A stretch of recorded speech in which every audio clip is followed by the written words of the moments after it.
ঘুরতে আমরা চলে এসেছি তারাগোনিয়া ফেরিঘাটে। হলো ইচ্ছামতি নদী। ইচ্ছামতি নদী এইখানে জলটায় তাও দেখো স্রোত আছে। এইটা দেখে তাও মনে হচ্ছে নদী।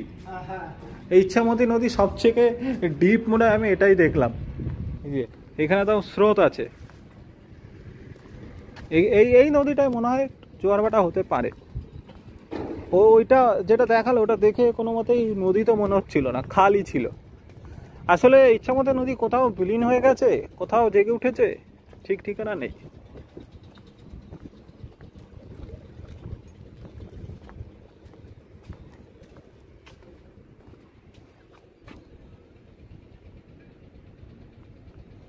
খুব সুন্দর ভাটা। সাইডে ওই সাইডে চর পড়েছে, খুব সুন্দর।